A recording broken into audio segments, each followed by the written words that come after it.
Jésus, rempli du Saint-Esprit, revint du Jourdain. Et il fut conduit par l'Esprit dans le désert où il fut tenté par le diable pendant 40 jours. Il ne mangea rien durant ces jours-là. Et après qu'il fut écoulé, il eut faim. Luc 4, 1, 2.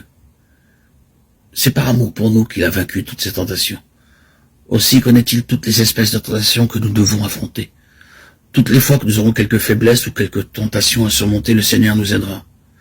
Nous devons nous présenter à lui avec hardiesse et droiture en lui disant « Seigneur, tu es mon souverain sacrificateur éternel et béni.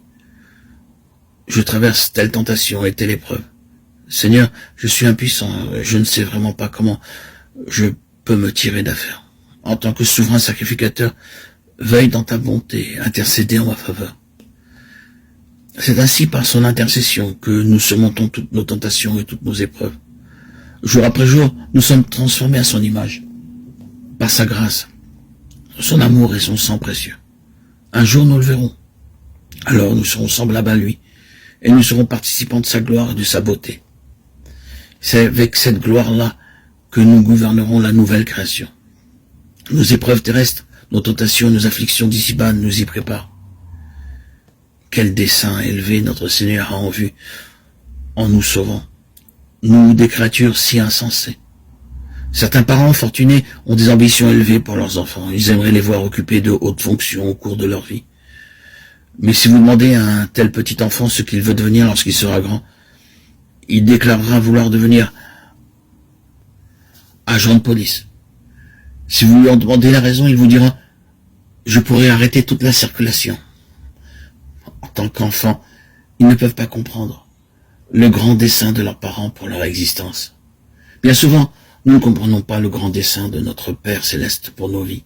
Beaucoup de croyants vivent sur terre comme des mendiants et ils mènent une vie de défaite et de honte, parce qu'ils ne comprennent pas le grand dessein de Dieu en les sauvant. Comment échapperons-nous si nous négligeons un si grand salut? Quelle grande perte si nous sommes négligents et insouciants au sujet de notre salut. Nous devons être vigilants, zélés dans la prière, diligents et consciencieux. Au chapitre 3 de l'Épître aux Hébreux, nous voyons comment nous entrons dans une relation spirituelle avec le Seigneur Jésus-Christ en recevant son salut. Nous ne recevons pas seulement le pardon de nos péchés et une place au ciel, mais nous devenons pour lui des partenaires spirituels en toutes choses.